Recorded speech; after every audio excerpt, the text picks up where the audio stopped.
so much space. Oh my God, dude.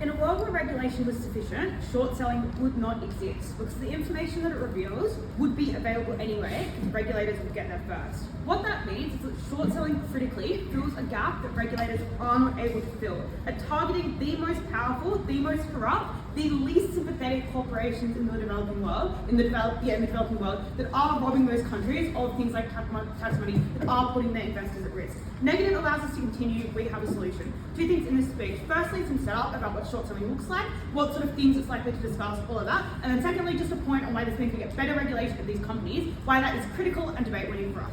On short selling, what is critical to understand about short selling is that it's a type of trade where you engage in stocks, or you're betting essentially that stocks will go down. You profit when stocks decrease in value, and if stocks go up in value, you make a loss. That means you're trying to reveal information that's like detrimental to these companies, that means that overall it goes down.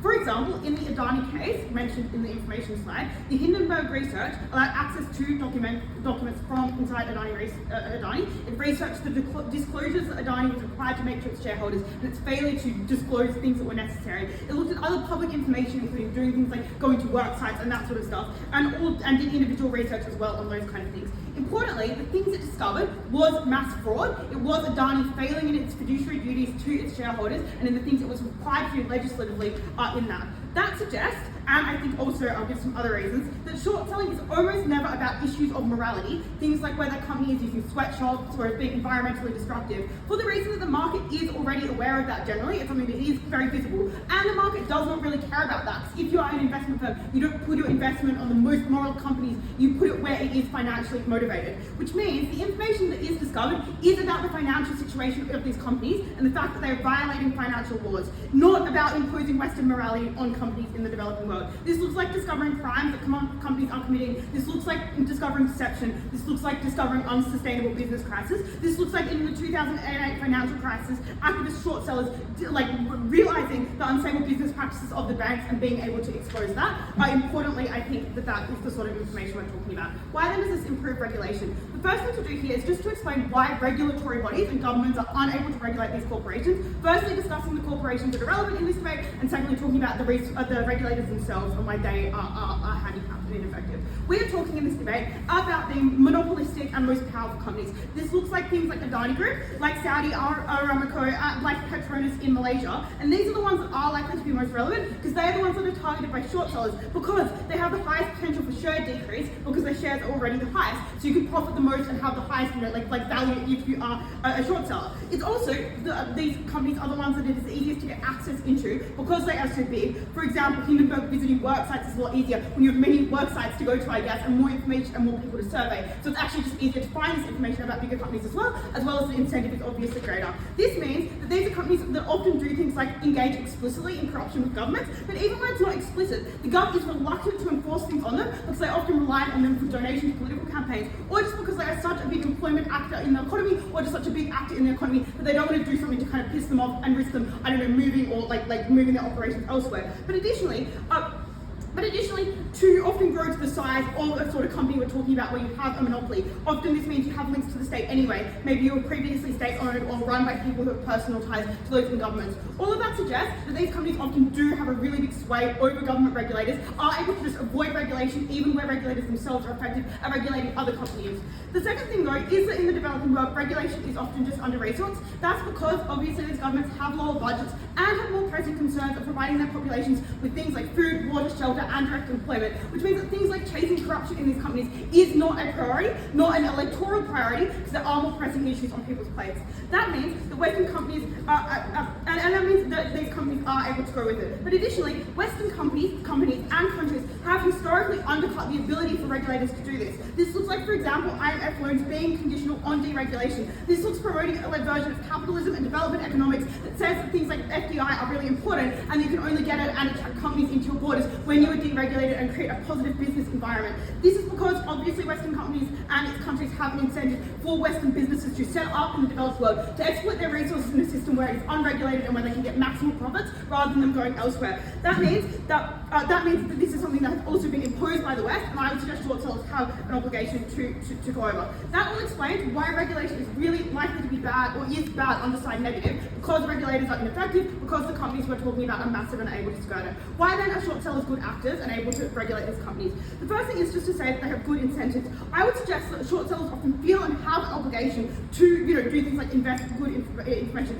Often short sellers come from investment banking. They have this, because it is needed to have the skill set to engage in something like short selling, also just the connections to get access to this information. So often they have transfers from that sector of the corporate world, and this means that they often, I think, the reason why they transfer is because they are disillusioned with investment banking that is often causing these problems and being directly exploitative. The reason for that is obviously short selling is a higher risk industry than just having a relatively high paying investment bank job, which means to make that transition, you personally probably have to have some sense of caring about it, which I just think suggests means that these individuals really do actually care about the activist proportion of this, actually care about discovering good and critical information, and so have an obligation there. But even if you don't believe that the short sellers themselves have a good incentive, I would suggest the incentive to discover good information is just inherent to the practice of short selling. Because what you do when you're short selling is you align the profitability of those short shares with just discovering negative information about the companies, because that's how it works. That's because to be profitable, you have to discover that a corporation is breaking the law or engaging in massive mismanagement. Which means to the extent you are successful in short selling, something had to be going up. You have to have discovered a breach of obligation that is pretty successful. Why is this important? What is the impact? This means that you reveal information significantly sooner than you otherwise would. I would suggest that in a lot of these situations, mismanagement would come up at some point anyway, just because these companies are so big, the scale is likely to come out, there is more muttering. For example, in the Adani case, concerns certainly existed, but the information was revealed much earlier because of short selling. Under their side, I think you wait 5 to 10 more years before this information comes out, and the implications of that are really detrimental. Because to the extent they want to talk about how this is bad economically, it becomes so much worse when you give that company another 5 to 10 years to continue doing that and become more cemented in things like pension funds, in those sorts of situations. When we reveal the information sooner under our side, I think that's really critical. But secondly, it just does provide a service to developing world investors to the extent that they are able to make critical decisions about what they are investing in. Particularly, I think this is important when the West is often implicated in the fact that this information is restrained from them. This means that investors have more information. They're able to make better financial decisions about where they put their money and the sorts of companies that are likely to be viable into the long term, because they are more likely to know what is disclosed or know that a company itself is not disclosing good information. This means trust in the market builds, people are more willing to invest, and it allows for wealth development through things like investment, which is again really critical to people who otherwise do not have that, as well as in developing funds and that sort of stuff. But secondly, it leads to better regulation compliance, because this is a massive deterrent for companies. Because short selling and having your stocks decrease by up to 50% is far, far worse than any small fines that a regulator might incur under their side of the house, if a regulator is even able to discover or has an incentive to discover it. And that means you are willing to trade off committing a little bit of tax fraud, doing something like that, against genuinely shocking your shares decrease 50%. That means, and the reason for that is the share price is critical to a company. It is how you access capital based on your share prices through things like debts and loans. It is in the incentives of CEOs who have their bonuses often tied to share prices, and also obviously management is elected by shareholders, so they're likely to care about this. This means you are less likely to do things like evade tax in the first place. You are less likely to make inaccurate disclosures to your shareholders. You are less likely to commit massive atrocities in terms of corruption, in terms of illegally removing Indigenous people from their land. Therefore, companies act a lot better at cleaning. Alright, I thank the first affirmative for that fine speech, inviting the first negative to start the negative case. Here.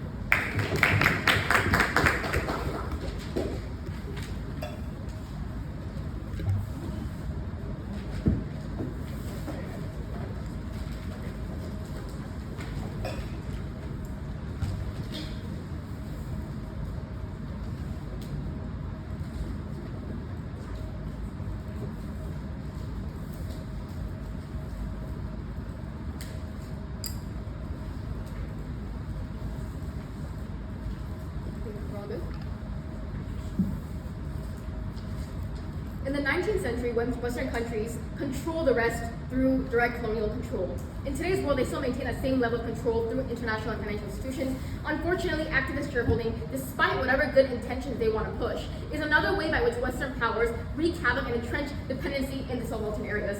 Three things I'm going to talk about in this speech. Firstly, why short selling is inherently risky and in this case likely unsuccessful. Secondly, why it's going to be damaging for LDC economies. Thirdly, why we actually can have accountability without jeopardizing the immediate well-being of billions of people in these developing countries. I think this last thing about the well-being of LDC economies, this has to be prioritized. It comes above any and all of the activist capacity and intentions to do good. That's why even if they mean the best, that's why on their side of the house, they're ultimately going to lose out on all the LDC developments that they want to actually have on their side. So first thing then, on why short selling is actually risky and likely going to be unsuccessful. Two reasons here. Firstly, there's no cap on actually how high the stock price can go back up. You risk losing a lot of money when the market forces inevitably will respond. Secondly, I think research obviously needs to be very thorough and accurate, which is difficult, especially when you're an outsider as an activist trying to short stock and directly impact profits of this established company. And I think in general, therefore, what this means is that you need to actually borrow a lot of stock from from the same industry in that same stock, not just have long and short in your portfolio as you usually would as an investor, because you need to exert a lot of pressure by shorting a lot so that it signals to other forces in the market that to short the same stock, the same industry. I think that's why on their side of the house, they can't actually have diversified portfolios that are safer. That's why you're risking a lot of money on that side. This is bad because the risk is very high. Why is it going to be unsuccessful? Some structural reasons here. First thing, LDC firms, right? I think despite them being in LDCs, obviously with the Adani Group, they're quite well established. People think they're stable and reliable. That's why a lot of LDC investors put their money in these firms. Secondly, also in these countries, a lot of these firms tend to be partially. The government has partial ownership, right? States are partial shareholders as well. They buy stock in the companies a lot of times. I think that's why it means the market forces on their side will respond by trying to increase the price of the stock, right? Whether it's billionaires, they can activate their networks and connections to get their friends and other business people connections to increase the price of stock by buying it. I think also that in general what that means is even if one of these things happen, one of these people pulls a trigger and tries to increase the price of stock, it's enough to get other investors to respond in a frenzy and actually pull the price of the stock back up. That's why on their side of the house, these short selling is inherently going to be very risky and likely unsuccessful at the point at which they're up against these market forces.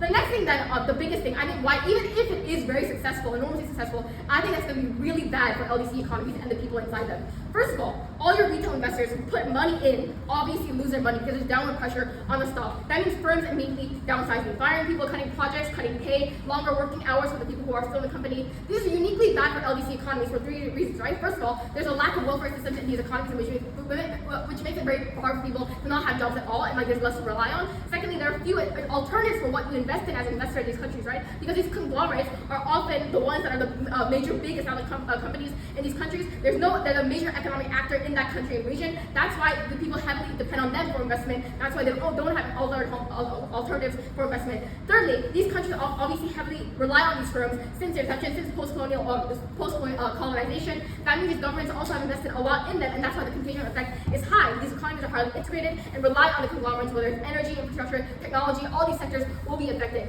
That's why, and also uniquely then, these companies were often the starting ground for the industrial or financial base in developing the country. That's why the other firms in the country that are not actually that firm are also connected in very interconnected ways. That's why they rely on the same sort of financial and business practices that these original big conglomerates were built on. This is bad because it means that even if you just start out with shorting one company that did one bad thing that was really particularly pernicious, it encourages Western actors to also go after all the other firms in your country, which is why the contagion effect on that side of the house in that country's integrated economy is going to be especially high. What's the second thing then about the impact for the LDC economies, right? That means just on the ground, pressures mean the people literally not being able to survive in these conditions of these countries, right? That means people working for these companies who are now all fired, downsizing, I think immediately does happen on that side of the house because it puts the short selling puts immediate pressure on the company to act, right? This is in comparison to things like improving the thing that got them short selling in the first place, whether it's the green being greener or corruption practices. Improving PR and image and all the other practices that were getting them short selling in the first place takes a lot of time, and also people don't believe you immediately at the point at which there's a lot of journalism going on about immediate speculation. It's very speculative on that side whether this company can improve those and change those practices. That's why there is going to be immediate pressure to downsize. And what does that result in? A lot of unemployment, people not being able to feed their own children, not being able to get the basic services they need on the ground to survive in these hostile environments in LDC countries. That means that also in the long term, no projects, right? Roads, transportation, hospitals, internet, all these vital things that you need in today's modernized world to survive, they don't get on this side of the house. I think it also then perniciously affects other LDC economies, right? Why is who these original LDC firms in India dependent on and invested on? Why is this the case? I think it's because in other LDC countries, Western countries don't invest particularly a lot in them compared to like the bigger ones like India. Why is this the case? Because of heavy Western regulatory standards regarding business, in addition to concerns about human rights and also democracy, democratization. That's why elite businessmen in LDCs like India, South America, etc., are the ones who invest in a lot in those other less developed countries, companies, and firms, right? That's why when you start to short sell these companies and they start downsizing, the people in the other LDC economies that relied on the investment support of this company that's now being downsized also fall into plight, right? Because Western nations and that means this is like whole implication, because it means that Western nations and their citizens are far away and insulated from this short selling. They're the ones who profit and get richer from this short selling, while the LDCs, the company, the LDC, the company that the company was based in, suffers along with the other developing economies that also had no choice but to rely on the original LDC firm. That's why it's uniquely going to actually harm a lot of people in the LDC world on that side of the house. What then thirdly is our counterfactual, right? I think there's a lot of ways we can actually incentivize companies and exert external pressure on them to be accountable, right? First of all, there's always an incentive for investors to go long anyways because it's a safer choice and investment. Secondly, I think shareholder activism can obviously be a thing on our side of the house, right? From the company side, I think obviously you want to attract investors. That's why you might have internal incentives to reform. I think also from an investor side, you want good image. You want to be green in ways that also protect your investments. That's why you might also put pressure on these companies to enact certain changes, right? I think on the capacity point, then not just incentives, we also benefit because they're able to do this. The company and the investors are able to work together at the point at which there's transparency and more information. Why is this the case? Because the shareholders actually have the right to access meetings, get the information from the board meetings, etc. They know the ins and outs of the management, and they know what the aims and overall goals of the company is. This is in comparison to their side of the house, where these activist shareholders, maybe they have backgrounds in finance, but they're not actually in that company anymore. They're not actually knowing the ins and outs of that company. That's why they have to work from the outsider perspective to try and get more information about this company's corrupt practices from an asymmetric position. On our side, this shareholder activism is much more robust and can happen at the point at which these shareholders, as well as the companies, actively communicating with each other and working together to enact practices that are better. I think even aside from shareholder activism, then there's natural incentive for the company to clean up, right?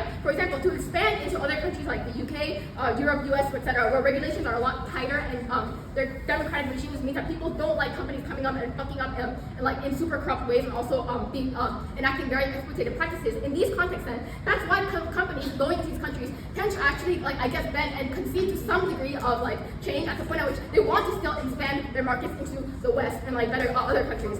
The second thing then is that I think on the uniquely pernicious thing on their side of the house is that the short seller isn't going to consider that these companies are trying to make a change and reform because it's against their profit interest as a shareholder activist, as an activist to do so because they're trying to short the stock and actually get it to go down, and that's how you profit. I think uniquely that also, lastly, we still have external pressures, right? Whether it's just on the society front, public still need to call you out and do the same sort of investigative journalism that they want to do that might take longer time. Also, international pressures, the point at which you have international institutions and treaties calling for greener and more sustainable standards in business and regulating these businesses. I think all these internal and as well as external incentives pile up on our side, whereas their side, they're trying to fight from an asymmetric position and don't even short sell properly in the end. Alright, thank you first negative for that fine speech. Inviting the second affirmative. Here.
points in the speech. Firstly, are there alternatives that sufficiently take up the role of short selling? Secondly, is short selling a tool used by Western powers just to fuck with developing countries? Thirdly, are there benefits derived and will it be successful when we short sell so that we can help these developing countries and investors in developing countries not be fucked over by corporations who hide information? And then finally, what are the harms when we don't do this through short selling now and we rely on regulation to improve in the long term? Let's talk about the alternatives. Let's be very clear, their push on alternatives is actually unhelpful in this debate for them, for the simple reason that if those alternatives do work, there is no role for short selling. Short selling only crops up when those regulations do not work, because if a regulator has revealed all of this, you make no money from revealing it, because the share price is already tanked under their side. Note also, that means that regulators revealing this also tanks share prices under their side, so as if they wanted to push harms on our side about this fucking over investors, that supports either A, never revealing this sort of information because it can lead to drops in share prices, or secondly, it happening under their side, underhand as regulators, no evidence as to why that would be preferable. But secondly, they never deal with any of our clear mechanisms about when regulators are unable to do this, and we give you three really clear ones that receive no direct response. Firstly, the monopolistic power of these corporations means that it's very hard for regulators to engage with them, either because there are politicians in their pockets who get lobbying money from them, secondly, because they have the power to be able to evade regulators because regulators are often underfunded and they do not have the means to deal with the most biggest and most monopolistic corporations, which have the capacity to hide things far more effectively, to move things offshore with better lawyers and better capacity to avoid, but also because we think that the capacity for these regulators to engage is actually being harmed by Western countries, and that's why we think these Western short sellers actually have an obligation to help out. They fucked things up when they wanted regulation decrease so that they could push in all the FDI and all the Western corporations, so that the Western corporations didn't have regulations that prevented them from doing really fucked up things. We think it is now a principled obligation that they are abiding by helping to correct these things. We tell you these people uniquely are often involved in wanting to correct these things to no response because they come from those large investment hedge funds in the West who did these sorts of things. That means that their alternatives, while great, we co-opt, exist under our side, that is symmetrical. The difference is where those alternatives fail, we have a solution, they have no solution. Let's talk about whether or not our process is successful and the push that they give here. They suggest that firstly, there's a risk of losing lots of money, which is because you need to buy lots of stocks, so it can be unsuccessful. That's the exact reason why you're likely to do short selling well. Because you know that there is a risk if it does not fail, because you are a money-making corporation, like investments program that needs to make money, you are likely to make the best choices. But also, if it is unsuccessful, there is no harm, right, to anyone in the developing world. The harm is to a white Western investment fund. We did not give a shit if they made the mistake and they put out bad information. Whatever, no impact there that is given by this negative team. But secondly, the next thing to say is they push that it's difficult to find this information. Perhaps that means we don't get a lot of instances of this occurring, but we would suggest one instance is sufficiently effective. Because once you see this occur to someone like the Adani Group, you are then rattled if you are Patronus, if you are another corporation, and you are incentivized to make changes because it could occur to you. It did not need to happen to every single corporation. Note the other benefit derived there. We do not need to cause an upset to every single stock price of every single large corporation to get them to change behavior. Patronus starts adjusting its behavior under our side without their share price being fucked with. That is a huge benefit under our side. Under their side, the regulator would have to come after that corporation, hopefully do it successfully. That was something that was far less likely to occur. Let's then talk about their claims about Western powers. If they wanted to suggest that the corporations under our side do this short selling really badly, I think there are a couple of things to say. Firstly, a lot of the investors in these developing corporations are people in the developing world, whether that be like financial institutions or individuals. They are not stupid. They can tell when Western corporations are trying to do neo-colonial, really fucked up things and lie about the way things work in the developing world. They are the ones with the decision-making power around where they invest. They're the largest group of investors within these developing corporations. They would not be susceptible to Western powers up in the moment. They are not stupid. But secondly, we suggest that they would be particularly good at looking at whether or not what these short sellers are saying is true or false because they're in these corporations. We are simply providing them with the information to be able to tackle the power asymmetry and the information asymmetry that they currently suffer under at the hands of these large corporations. We think that is not within the debate.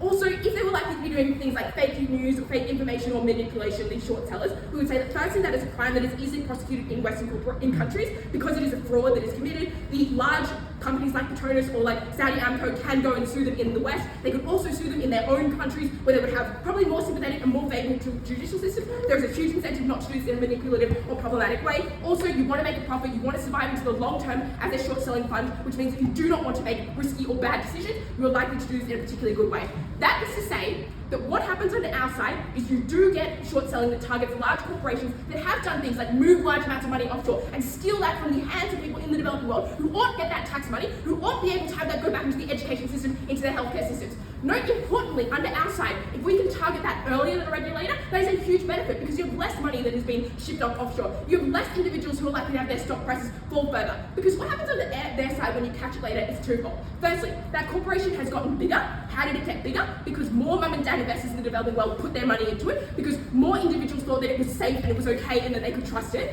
That is more people who lose money from that regulator uncovering that bad behaviour, and that is harmful because for every harm they wanted to push onto us, there are hundreds of thousands more investors under their side who are fucked over by that, and it had much further ripple effects on that economy and much further ripple effects on the individuals in that country. But the next thing to note also is that as that corporation gets more and more powerful, they have more and more capacity to hide these sorts of things. When we target them earlier, it is quicker, you can nip it in the bud, you can also have that deterrent ripple effect across all other corporations who are now worried about that. We had far less corruption, we had far less regulatory evasion under our side. Biggest benefit in this debate because it affected so many people.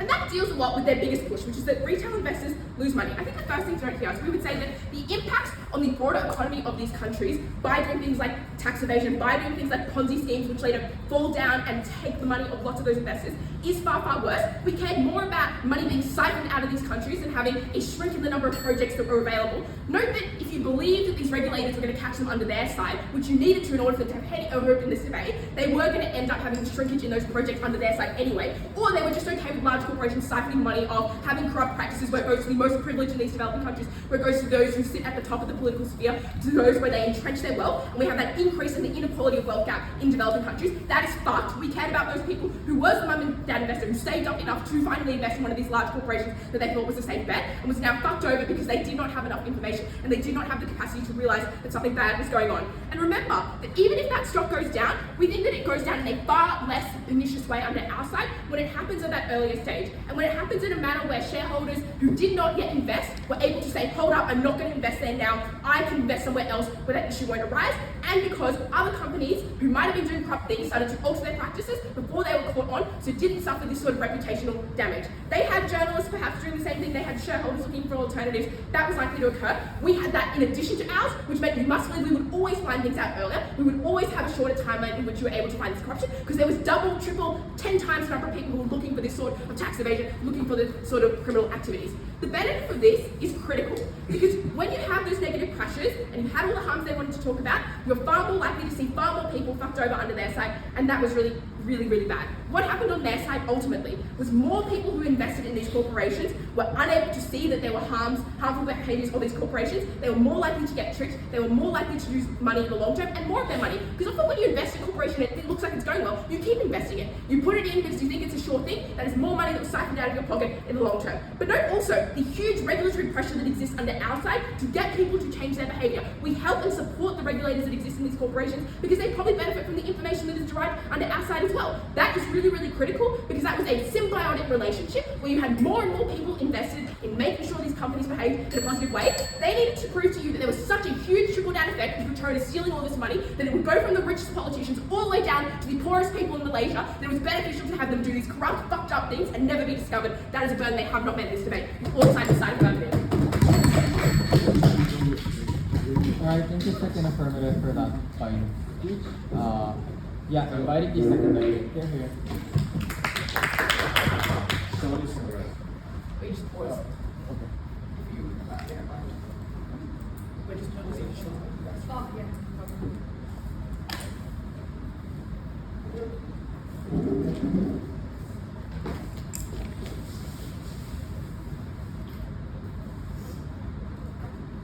David, Yeah. 2 minutes of couple. 3 to 5%.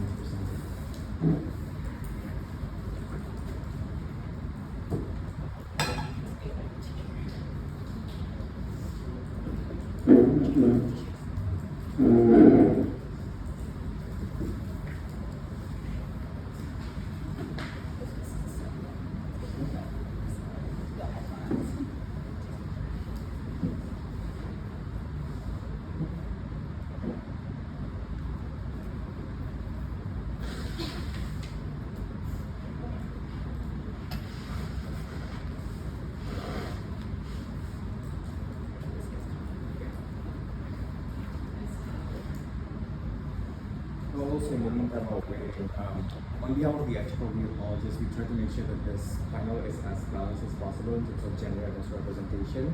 But unfortunately, the judge that we allocated are uncontactable, and I'm the only one who is available from the export. So yeah, I hope you understand.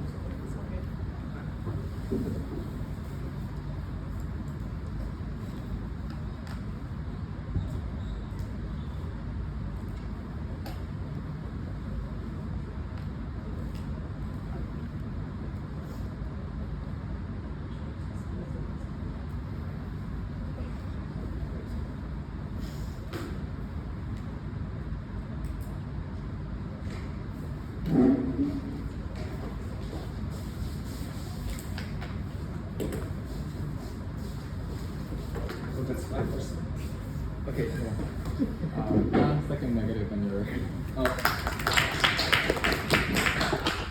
Okay, all good? It is unclear why financial mismanagement is a harm in this debate. If a company is over-leveraged or if a company has under-declared profits, these are not signs that the company is going to fail. It just means that the company has bypassed the system.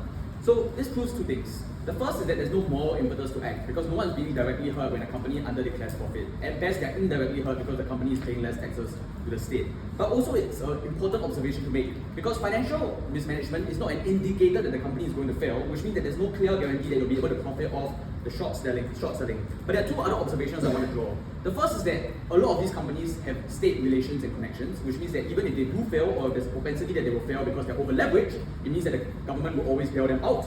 But the second thing is, if a company is over-leveraged because of financial mismanagement, they escalate the problem. Because short selling often happens very abruptly, which means that the market doesn't have the time to react and adjust. Instead, if we use regulations and soft pressures to slowly restructure the loans or to slowly restructure the debt, the contagion effect will be more minimized from outside the house. That's why abrupt solutions that rely on market reactions were not a solution to companies that were financially mismanaged because we needed measured approaches that allowed for restructuring of the debt. But the next thing I want to point out here is that this debate is not about the revealing of information. Mismanagement can be reviewed on outside of the house. This debate is about whether you choose to short sell or not. Their intuition here is that it cannot be the case that the information is not revealed yet, because if the information was revealed, then the stock prices would be low. That's not true. Oftentimes people know that there's corruption, they know that they're over-leveraged, but people don't think that this is the reason why the company is unprofitable. People think that this is normalized in the developing country, so it's not factored into the stock price. People are aware about this already, it's just that it hasn't shown up on the stock yet. But more importantly, whether the West acts on shorting the stock or not is not. The comparison is not regulation. The comparison is whether we can just not invest or whether we can become a shareholder and use shareholder activism, we can push for accountability, restructuring, all of these other things for the actual comparative instead of trying to push for restructuring. But the last thing to say here is that investors are aware because they want to have investment security, so they're likely going to make sure that the things are reported correctly. Those are mechanisms that still exist on outside of the house. Now I want to talk about why short selling is incredibly risky, and this argument is important to defeating their case because if I can prove to you that they don't exert enough pressure to get regulation, then we take down the main path to victory on their side of the house. The first thing to say is that short selling has a high potential of infinite losses because if the price of the stock moves only a little bit upwards, it's incredible amount of money that you need to pay back in terms of the difference. But there are many reasons why the stock price will move upwards and not downwards on their side of the house. First, many of these companies are partially state-owned and partially private-owned, which means the state can put in a lot of money from their reserves in order to push the prices of the stock up. The second is that many of these companies are seen as safe or reliable, therefore there's a steady stream of retail and domestic investors or they're part of mutual funds, which means that they can buffer against any downward pressure. The third is that these companies are owned by billionaires and have networks of connections to buy the stock to push the prices up. The fourth is that companies can use measures like stock buybacks where the company buys the stock back or stock splits to encourage more retail investments, again, to buffer against the downward pressure from short selling. But the fifth response is that the company can simply wait out. Borrowed stock has an expiry date, and therefore the short sellers will have to pay back the borrowed stock eventually. Companies can simply use things like capital reserve or retained earnings to wait for the PR disaster to blow over. People forget and move on to the other scandal, and therefore the stock prices normalize again because these companies are big and people will always trust them. The conclusion of this argument is that it's unclear that they exert enough downward pressure for the company to actually make any positive adjustments, but more importantly, it is more likely that the state and companies use these other measures to buffer against the short selling as opposed to simply adjusting their practices and making sure that they follow regulations. Short selling, their claim was that, but the company and the investments will do the short selling smartly. But note, All of the reasons I gave you were structural risks inherent to short-selling companies in developing countries, which meant that even if you chose things wisely, there's an inherent risk in each and every bet that you place. What's the conclusion of this argument? The conclusion is that this strategy is incredibly risky. If one portfolio crashes, it is enough to bankrupt the firm. The more this strategy is employed, the higher the probability of the next investment losing money happens, because the risk multiplies with each company that you try to short. But also we told you that the portfolio on their side of the house is going to consist of primarily short stock, because that's the only way they can exert enough downward pressure is to invest in a lot of short stock, which meant that the risk on their side was poor because the portfolio was primarily consisted of short stock and not a diverse of having long or having short stock. The scale of this harm was huge because one investment going bust is enough to completely bankrupt the firm, as we saw with Melvin Capital. But more importantly, this was not a long-term sustainable solution to each and every case of poor financial regulation, because at the point in which they lose money, their capacity to do this again in the future was severely diminished. But look, in the worst case where it does go insolvent and the risk is activated on their side, this meant that they needed government bailouts and they lost the money of pensioners and investors. This was not a risk that was principally allowed for them to take. Now let's talk about the harms to developing countries. Now they are proven that there's an inherent built-in risk on their side of the house. They can try to minimize and mitigate the risk, but we've proven structurally that the risk will always be present. But more importantly, we've already proven that the companies and the government would not react to downward pressure. Instead, but the way that they will react is defensively by buying back more stock to push the prices up. What are the harms to the developing countries? The first is that this takes them on their best case scenario. So even if the downward pressure was successful in getting companies to adjust, we're going to prove that this harms the most vulnerable individuals in the developing countries. And the reason is quite simple. The broad reason is financial pressure does not target the incentives of the companies, it targets the people on the ground, the workers and the consumers. Many people in developing countries invest in these stocks so that they can take out a student loan or a mortgage in the future. They lose all their savings overnight because shorting a stock and causing a market crash happens abruptly and suddenly rather than gradually. And this is particularly bad given the impacting we gave you about how a lot of these developing countries lack proper welfare systems. But secondly, the stock price dropping suddenly results in companies downsizing because it's a more approximate reaction. So if your stock suddenly drops overnight because of the downward pressure, it is faster for you to close down factories, it is faster for you to fire people than it is for you to repair your PR image, because those things are speculative for whether it will help your stock prices go up, and those things require a long time for you to improve. So the more likely reaction from companies when there's downward pressure on their stock is for them to fire individuals, is for them to close down factories, and this meant that people lost their jobs and lost their security and were unable to put food on the table or pay for their rent because the companies turned to them as the scapegoats when their stock prices were hurt. But it was not just about the impacts to individuals on the ground. There were also impacts to the financial markets. Look, the economy is incredibly interconnected, which means that one company might be interconnected to other companies because the other companies are their producers and their suppliers. This was terrible because if one company suddenly has to downsize, this meant that the other companies were affected. This is principally wrong because many of these other companies that are connected are following regulations and are having good practices, but they are affected by the contagion effect and therefore they are also forced to downsize. But also note, this increases the scale of the economic harm because it wasn't one where they were able to directly identify and take out one company.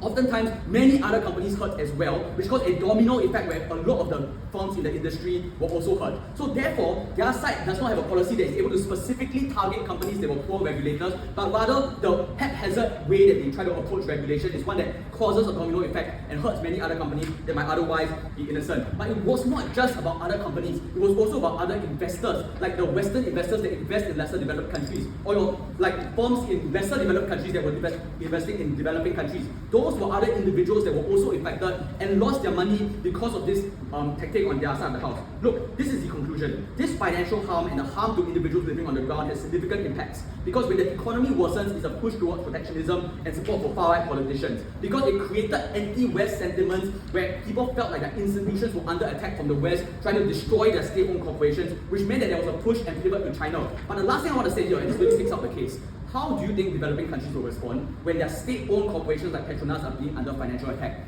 Do you think that it will allow for Western investment to continue? Do you think that it will allow for more, like it will push for more capital control in a world where the West is seen as a financial threat to their own economy? It's a world where on their side of the house, they will have more capital control, they will have more limitations on Western investments, things get much worse.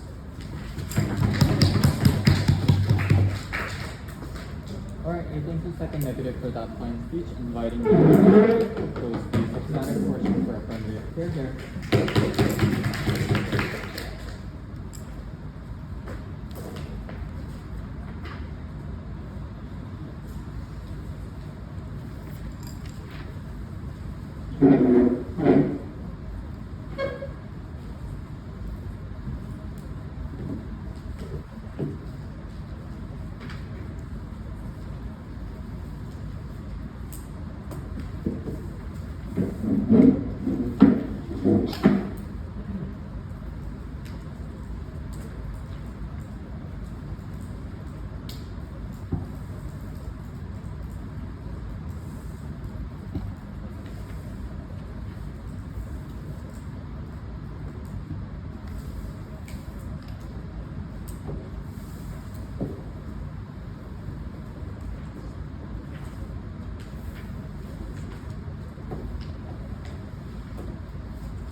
Is it immoral and wrong when Western journalists come into developing countries and reveal human rights abuses and then they get paid for the fact that they were able to do that work? Is it wrong when a bounty hunter finds a criminal and brings them into justice and then they get paid for that work? The answer is obviously not. Sometimes governments are not able to enforce their own laws. Sometimes they were the victims of colonialism, which structurally hurt them and their ability to actually regulate the massive economic enterprises that exist within their countries. Sometimes governments have been subject to things like structural readjustment programs by Western institutions like the IMF that make it incredibly difficult for them to be able to maintain economic regulation, because often deregulation is something that Western companies demand of these countries in order to make business opportunities more attractive for those Western firms. The West has been directly responsible for a lot of the failures of the regulatory systems that exist in the developing world, and if Western investors are now happy to take massive risks to try to do the research that regulatory agencies cannot do in these countries, to reveal that information that is obviously something that the market necessarily values because of the fact that it does move share prices and moves them downwards, then I think that it is absolutely fine for them to take a bit of a punt and get a bit of a reward in doing so. Because at the end of the day, you should think of these short sellers really as being people who are doing the work of the regulatory agency where the regulatory agency cannot do it themselves. You should think of them as people who are in effect serving these developing countries, who are helping them to be able to enforce the laws that their own people voted in, but yet do not unfortunately have the power to enforce. Let's talk firstly about the harms of short selling, because I think that this team is just completely incorrect about them. The first thing to say is that they seem to imply in many instances that developing world economies are actually quite simple and they're entirely dependent on a couple of these individual companies, which is not true. It is not true that the Hindenburg Research was able to tank the entire Indian economy, something like 1.5 billion people. Obviously would never occur. We maintain that these companies are important. We maintain that they are able to enact huge quantities of harm on populations when they are unregulated. They are able to do things like deprive people of taxpayer revenue that could, in many instances, go towards doing things like improving healthcare systems, could go towards doing things like investing in better infrastructure and creating more diversified, better economies in the long term. But obviously, this was something that these regulatory agencies, that local journalists and other actors in these companies, in these countries, could not do alone. I think it was fine and just and good for Westerners to take the risk on themselves through short selling instead of forcing other agencies to bear that cost to try to reveal this information. But the second thing to say is that this team never deals with the counterfactual. They seem to think that investing in fucking pyramid schemes is a good development strategy for ordinary people in the development world.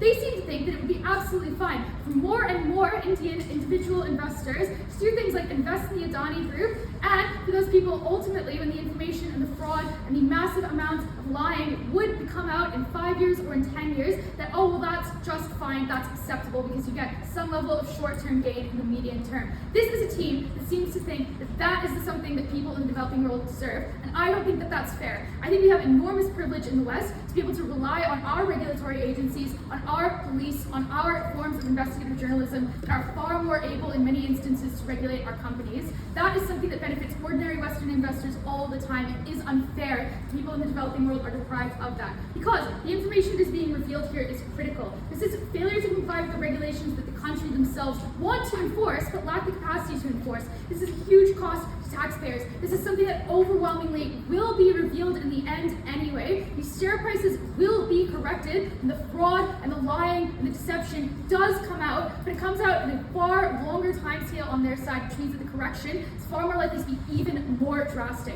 So every harm that this team points towards about, oh, this is bad because share prices go down, magnified fivefold on their side, because it'll still happen, it'll just happen slower, and where these companies have had more time to artificially inflate their growth through things like bad financial accounting, but also through things like, for instance, lying to governments and getting grants on the backs of those lies, something that is a direct theft from the governments and the people in these countries who fund those governments through their taxes. This is unbelievably unjust. It is something people absolutely deserve to be able to access information about, and if that was something that could be done at best by profit-motivated short sellers, that was something on side affirmative we obviously welcomed. It was good that those Western, comparatively far more empowered firms were taking this risk and putting that risk in the Western world, which probably deserves to bear it, and selling this information, and distributing this information such that people in the developing world could in fact access it. So, is this unfair in some way? Because that is, I think, the crux of Negative Team's argument here. They say things like, oh, well, when short selling firms, short sell, they enact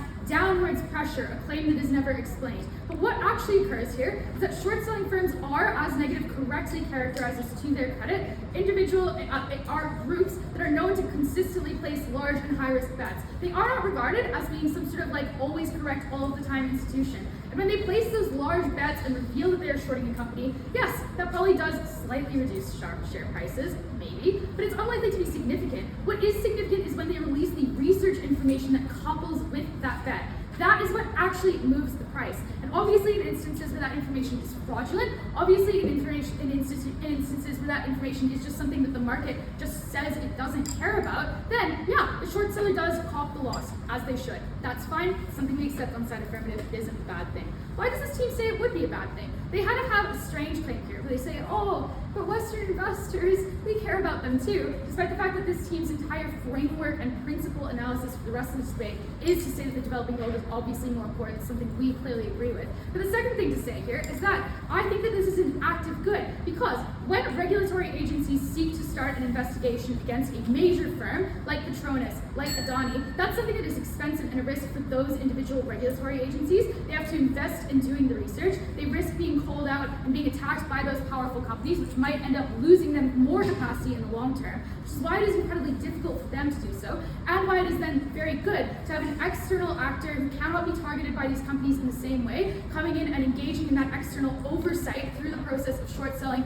through the process of research. This is, I think, an incredibly good and morally correct action, something that we should do all of the time. And if that means that sometimes a short selling firm goes under in the West, that's something that we accept. That's something that we think Westerners should be happy to pay for if it does require public bailout, because they're obviously the ones who are most morally culpable. But obviously these short selling firms rarely require public bailouts. Obviously it is true that ordinary investors can't actually invest in Hindenburg because regulations prevent them from doing so because it is so incredibly high risk, which means that this is overwhelmingly a task and a cost that is borne by the people who are the most empowered in the West, by the people who in many instances are directly responsible for stripping the agency of regulatory agencies in the developing world. They are the best people who should be bearing this cost all the time, and we absolutely support in doing so. So, if you believe that things like revealing this information about the Adani Group did do things like send a signal to all large, important, partially publicly owned or incredibly influential companies across the developing world, that they could not rely on the fact that they in many instances collaborated with Western powers to disempower their country's regulatory agencies, that there was external oversight, that they did have to make sure that they were complying with regulations even when local regulatory agencies were not able to enforce them themselves, then you should believe that this is a huge benefit. Not just one that is good because we stopped a larger financial crisis in the Adani Group that would have occurred in 10 years anyway and would have hurt far more people, but also because this improved economic conditions across the developing world, and in fact made it a more attractive environment to engage in, which defeats Kevan's claim that comes out at 8 minutes and 5 seconds around China. Because if you have more capacity going to regulation in the developing world outside of China, in places like India and places like Malaysia, then that actually made it a comparatively more favorable thing. Imagine if Adani Group had only been discovered for committing that fraud in 10 years instead of last year. Imagine what signal that sends to investors about where to invest. That obviously would be far more destructive to India, far more destructive for other countries outside of China and their ability to access capital, to access investment, to access credit. So I think we take this debate conclusively. Alright, I thank the third affirmative for that speech, inviting the third negative to post the substantive portion for the negative.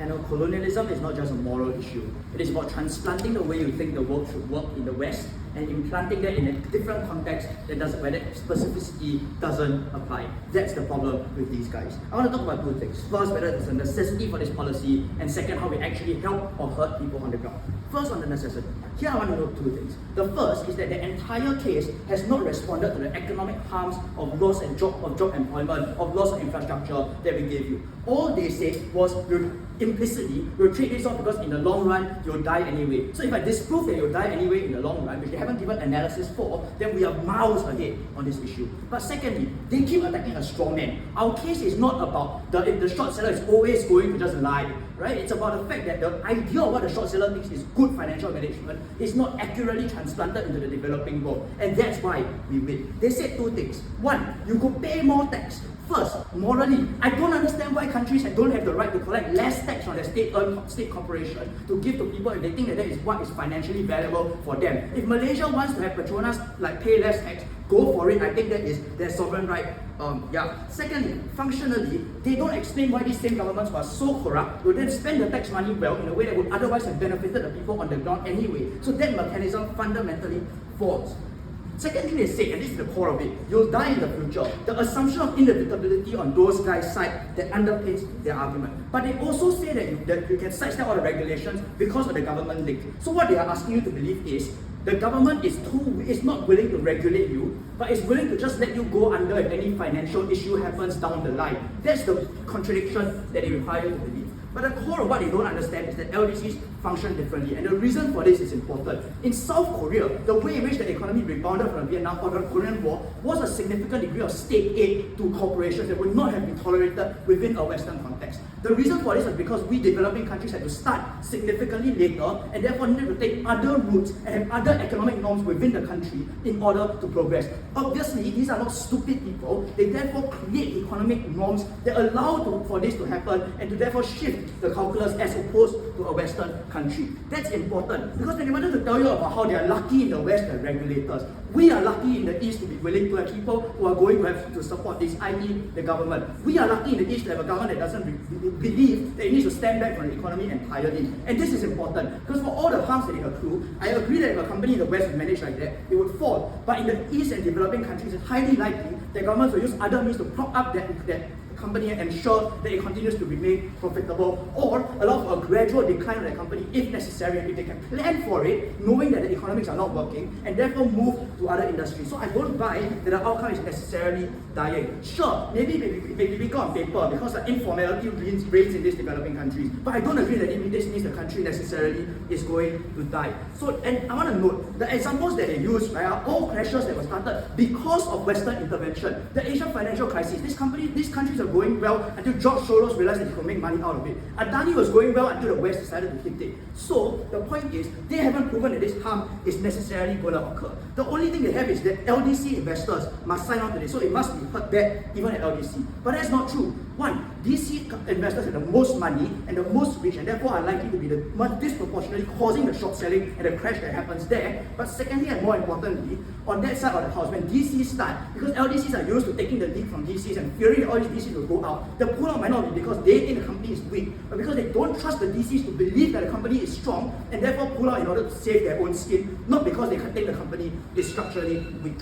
But even if it's true that on that side of the house, you have, sorry, I'm just going to stop. Yeah, sorry. No worries. There's some water for me to take my meds, but it's fine. Thank you. But even if it's true that this is necessarily a problem, I don't think they actually respond to the alternatives we give you. First, shareholder activism is mutually exclusive because once you attack it, that is more proximate than the long-term attempts at shareholder activism that we can otherwise stand for on our side of the house. So that is mutually exclusive. But second, they're stuck on regulators' incentives, doesn't respond to the inherent incentive that companies have to potentially expand into the West, that therefore would come under much better funded regulators with an incentive to regulate the stock market. The difference is the ability to expect that the slower money is going to come in, to price it in and adjust your company planning to not need to lay off people in the thousands and millions on our side of the house. That's important. Let's now deal with the bloody principle. Look, if the harm was done to LDCs, the question is what happens to people in those LDCs, not some mathematical one-to-one equation that you put in your head that you must solve for some original wrong but cause more wrongs down the line. But more importantly, you can't tally out the harm versus benefit. If they're that concerned, I suggest they take a lot of their money and keep donating it to LDCs to prop up their economy rather than cause harm to LDCs for some manufacturer either that the company might die. So I don't buy at all that there is necessity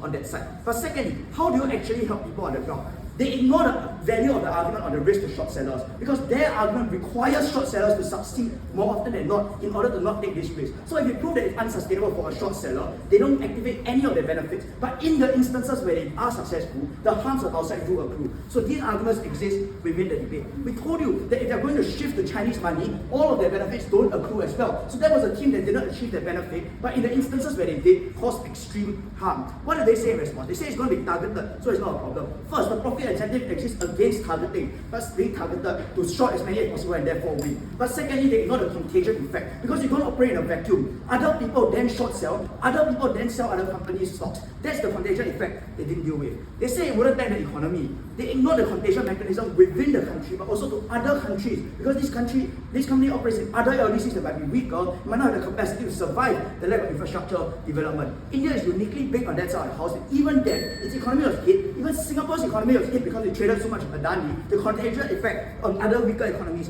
is tremendous. They never responded to the lack of employment in the context of low welfare. They never responded to the point that it wouldn't be the priority to change your behavior because there were other more immediate ways in which you could just cut costs and hope to survive the short selling on that side of the house. They never responded to the fact that they don't get their benefits, but they get the harm because the short-term thing is to cut these costs. So I want to weigh it up. What is the harm done to people? Because it wasn't about retail investors, as Deputy says, right? It's about the people on the ground who require this money, who requires these jobs, who require this infrastructure. 3 comparisons. One, on likelihood. On that side of the house, it is definite once you succeed in shorting a stock that people are going to lose out all of this because the company has no money left to pay them. On a comparative, in the long run, there are other things we could do to improve that company. We could prop them up. We could potentially avoid all these harms, but they directly cause it with no way out. Secondly, the directness of money going to people. Because the best case scenario requires a government who they think is a bad agent to give this money to people. There are so many other ways that they could spend it, especially if the government is corrupt. On a comparative, the road being there is the road being there, and it means that you can get to the hospital faster. It means that 5G networks means you can reach the internet and access remote work or education. Money going directly to you for your boss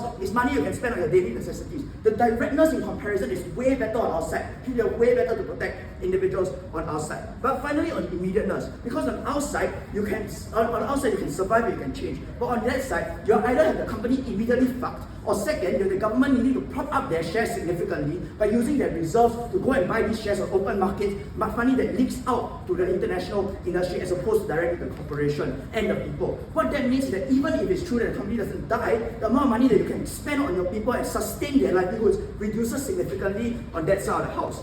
And finally, even if it's true that in some situations like COVID you might die, in those situations there's a massive expansion of credit because that's what governments want to do. So there's a lot of other means in which you can protect these corporations. But that side, in the name of that principle, was going to let all of these people, all of whom by the way were not at fault for the company being fucked up, suffer significant economic harms that were critical and integral to their livelihood. That was not a cost we were willing to bear on opposition.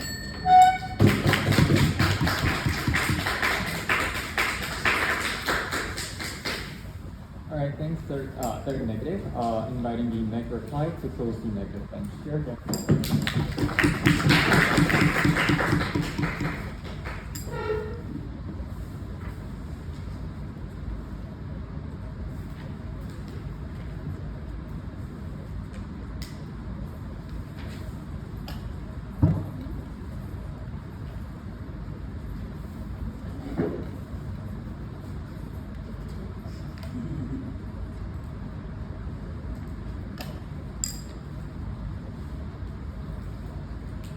Wait, sorry, I forgot the order of my table.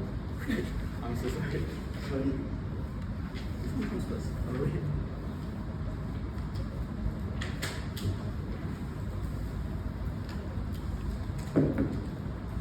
Okay. I think this is it. Can I start? The premise of that case is that regulation does not work currently, but this was uncomparative to the counterfactual we established earlier on, which was that it was not a comparison between short selling and regulation, but rather a comparison between short selling and shareholder activism, which we told you gave you more access to the information about the companies and gave you more direct power over choosing who was running the company. We gave you reasons why this information would be present either ways, because on our side of the house, we still have investors who have an incentive to protect their investments and to ensure that there's investment security. So they would have reasons to try to uncover if there was any mismanagement that caused any structural risk, for example, if the company was over-leveraged. But we told you more specifically that this form of indirect regulation led to a lot of harms. We told you it was not specific enough, and therefore it would rope in other companies in the contagion effect, companies that were abiding by the law, companies that were innocent. But we also told you that this form of regulation was very abrupt and sudden, which meant that there would be massive downsizing and insolvency that happens rapidly, because the nature of market crashes is they happen abruptly and suddenly rather than gradually, when people see that short selling is happening, and therefore they are quick to flee and pull out all of their investments.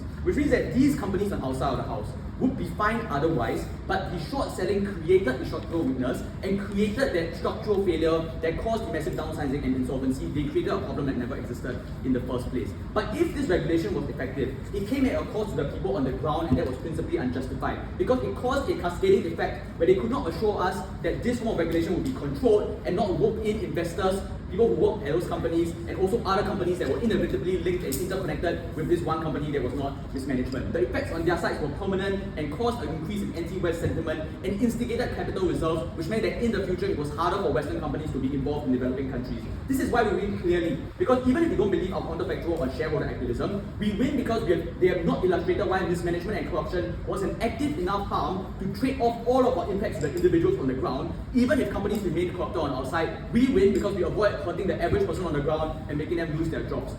But they could not win on financial mismanagement because all of the examples they gave about being over-leveraged, accounting tricks, taking too much debt, all of those things were not active harms to the individuals on the ground compared to the way that we gave you about losing your job. A lot of the mismanagement they gave you were ways that just developing countries' economies are structured. It's just part of the way that these developing countries allowed to develop in the first place, and therefore were not structural weakness and therefore required immediate intervention. The key mechanism for achieving regulation on their side was premised on short selling being able to exert pressure. The way that they will get regulation is if companies responded to short selling by adjusting their management tactics. We gave you 5 reasons why companies were willing and able to resist the downwards pressure from short selling. We told you about stock buybacks, we told you about the immense amount of capital reserves, we told you about the way the state would get intervened, and all of this meant that it was easier for them to resist and wait out the downward pressure instead of adjusting and changing their practices, which means that they never achieved the regulatory benefits on their side of the house.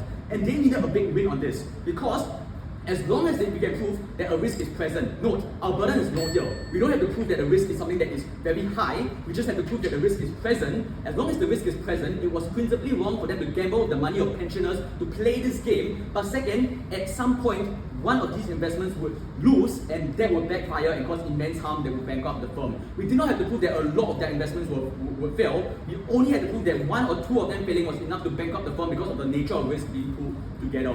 So note, their side does not defend short selling one company. Their side defends a continuous policy of always short selling all of these companies in every instance where they want to regulate. At some point, one of these companies will go wrong, and that's when they lose an infinite amount of money because of the nature of short selling. Saying that they were picked wisely was insufficient because we told you that all of our structural reasons are quite across the board, and therefore in many of these instances the risk was incredibly present. Therefore, what will you believe? Even if the downward pressure was effective, we told you that it will come at the cost of individuals on the ground. But we told you more likely than not, in order for them to achieve that benefit of an effective regulation, they had to gamble each and every time they tried to get involved. And every time they gambled, the chances of them being winning in the future went down. Alright, thank you. Negative reply. Inviting the affirmative reply to close this debate.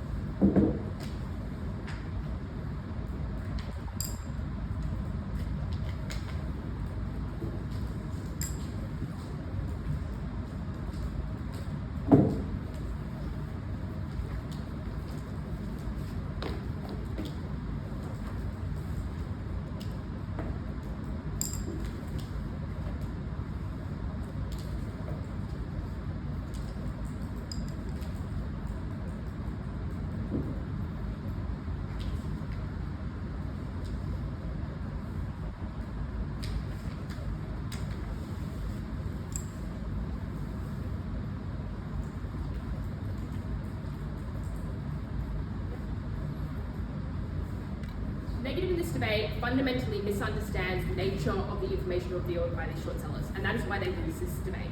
I'm going to firstly discuss what that looks like. Secondly, I want to talk about the success of short selling as a tool, and finally, compare it to what occurs under their side, which they refuse to engage with, which is the ultimate reveal of this information at a far later time, with far more investors involved, and each of those investors having far more money. Let's talk about the nature of the information revealed. Let's be clear, it is information that is not already known by the market. That is why it is not information like tax concessions. That's why it's not tax aid by corporations, because that is known by the market, so the market is aware of those things. So if someone revealed that, no one is going to go, oh shit, we need to pull out, oh shit, we can short with this. And they tell you that short selling is a risky business, and we say that it is. And that's why you would short sell in the best situations for you as a Western hedge fund to make money. That means this debate was about Ponzi schemes, tax evasion, financial mismanagement, and the misrepresentation of the assets that firms had when they were claiming that they were in good business positions. And that's really, really critical, because the claim at the crux of this team is either people in the developing world are okay with this and governments will bail that out. Given that, unclear why the short selling would drastically ruin the situation in these countries, because we agree, the investors in the developing world would just say, we're fine with this, we don't think that short selling is a valid claim, we are not going to pull all our money out. Or the country would engage and would provide those bailouts.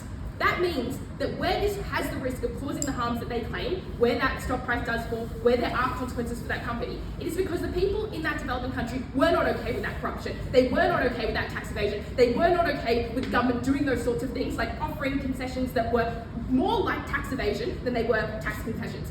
And at its core, you ought not believe that people in the developing world ought not access this information, because they may choose to punish the corporations they previously invested with, because they do not think that it's a valid use of their money, because they did want tax dollars paid, because they did want corporations that were not screwing over the overall economy of that country. We were more likely to protect those investors. We were protecting the people on the ground in these developing countries. And that is really, really critical.